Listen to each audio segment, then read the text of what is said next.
Alors, il y a un autre sujet aussi qui nous tient à cœur, hein, à l'appel au peuple, et puis qui, de toute façon, te touche de plein fouet, c'est l'instruction publique.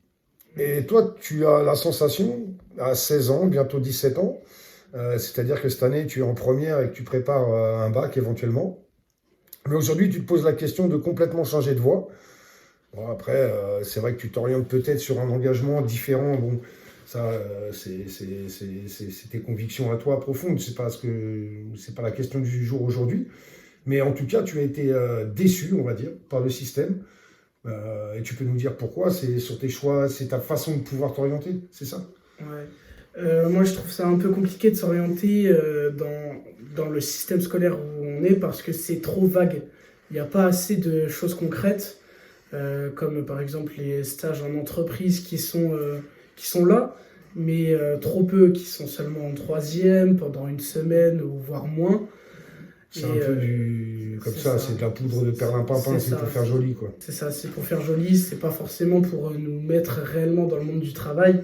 Moi, j'aurais préféré plus être dans le concret beaucoup plus tôt, parce qu'on arrive là, je suis en première générale, et je sais pas du tout ce que je veux faire plus tard.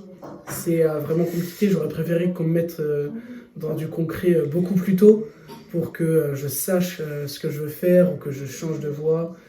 Et c'est ça du coup qui m'attriste un peu, c'est que c'est compliqué, pas forcément pour moi, enfin pour moi oui, mais pour Pour beaucoup de beaucoup de gens. monde, Pour pour beaucoup de beaucoup de jeunes. gens, Pour beaucoup de voilà, jeunes, c'est jeunes ça, filles et jeunes garçons. c'est ça pour beaucoup de jeunes.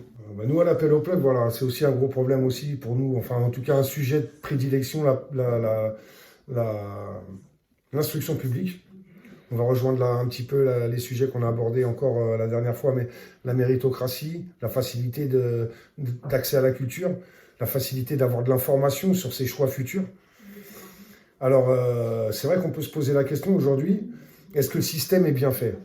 Alors, je pense que je ne vais sûrement pas remettre en cause la valeur de nos professeurs, de nos instituteurs, institutrices, des gens qui ont, dans l'immense majorité, un sacerdoce et l'envie de transmettre, et ça, je ne le remettrai jamais en cause. Cela dit, est-ce qu'on ne peut pas un tout petit peu moins spécialiser? C'est-à-dire que c'est vrai qu'ouvrir à la curiosité, ouvrir à l'intelligence, avec des basiques. Il faut savoir lire, écrire, apprendre une langue étrangère assez rapidement, mais aussi développer peut-être le sport, ou en tout cas la cohésion sociale, sans faire de l'instruction civique pure et dure, sans faire des leçons de morale type, encore que ça ferait peut-être du bien, hein. Peut-être que d'apprendre aux gens à vivre ensemble, mais pour de vrai. Pas vivre ensemble, chacun chez soi, dans sa communauté, et se tolérer en se faisant un signe de la main le matin, non. Le vrai vivre ensemble, hein, sous l'égide d'un beau drapeau, d'une belle nation, la nation des Lumières, rappelons-le. Hein, comme disait Jules Michelet, la France est cet écran de lumière et cette voie lactée d'où le monde a les yeux tournés vers. Voilà, c'est des petites choses comme ça auxquelles on peut penser. On peut penser. Donc c'est vrai que voilà, on a ce sujet-là aujourd'hui, les difficultés d'orientation d'un jeune de 16 ans qui arrive presque au bac et qui ne sait toujours pas comment va se tourner son avenir.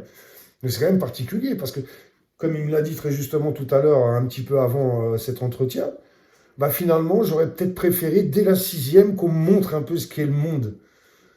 Et voilà, le problème, c'est ça, c'est qu'on ne demande pas à nos enfants ce qu'est le monde. Alors, si quelqu'un a la chance d'avoir une famille un peu aisée, un peu plus cultivée, ou en tout cas qui a accès plus facilement à la culture, oui, le monde peut être vu par le voyage, par la lecture, par autre chose que les écrans. Mais c'est compliqué aujourd'hui pour un jeune lambda, pour quelqu'un issu de la classe moyenne, d'avoir accès à ces curiosités-là, à cette entre guillemets intelligence-là. Voilà. Donc ça, c'est vrai que c'est quelque chose qui. Et toi, tu avais réfléchi à quelque chose d'intéressant, c'était de dire une espèce de moitié-moitié, c'est ça, à partir de la sixième environ, ou même un peu avant, mais, pas forcément tourné vers le professionnel, mais en tout cas une découverte. Comment tu pensais ça? Je disais plus par rapport en sixième, c'est un peu tôt, je dirais plus vers la quatrième, à partir de là où on commence à être un peu plus grand, on commence avoir la puberté et tout, grandir. Je disais plus avoir le matin des cours spécialisés pour, par exemple, des matières premières comme le français, l'histoire qui sont vraiment importants.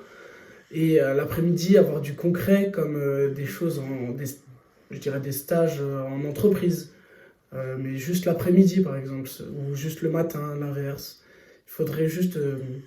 Avoir une grosse base, on va dire, acquise ou en cours d'acquisition des basiques, une langue étrangère, c'est enfin, ça. le français, maîtrise du passé et de l'histoire, maîtrise aussi, parce que l'histoire, la géographie te permet, quand on connaît notre histoire, on peut éventuellement, en tout cas, analyser notre futur ou notre quotidien. Ouais.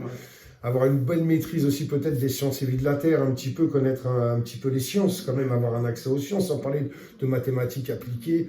Parce que c'est vrai ce que tu dis, c'est qu'à un moment donné, les maths, ça devient, si on n'est pas dans ces envies-là, est-ce qu'on pousse un peu trop, est-ce qu'on pousse pas un peu trop les maths? C'est-à-dire qu'à un moment donné, une fois qu'on sait faire Pythagore, une fois qu'on sait faire Thalès, les multiplications, divisions, on va dire, apprendre à être quelqu'un de plus ou moins ouvert, est-ce qu'on a vraiment besoin de connaître toutes les spécificités, l'algorithmie, etc., si on n'est pas poussé vers les maths, quoi. Ça, C'est ça. je te rejoins là-dessus peut-être un peu. Voilà. Donc c'est vrai qu'au moins être ouvert à la curiosité, les sciences, mais les curiosités peuvent être aussi l'art, la musique. La musique est complètement bafouée scolairement, je veux dire, alors que c'est un langage universel en plus.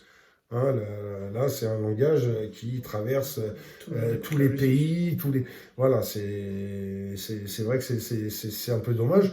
Le sport aussi qui peut être développé pour les gens qui sont de plus en plus sédentaires. La France, d'ailleurs tous les pays développés aujourd'hui souffrent de l'obésité ou des maladies cardiovasculaires, du diabète, des maladies comme ça qui sont un petit peu liées aussi à la malbouffe d'ailleurs. Ça rejoint un peu notre sujet de début de débat.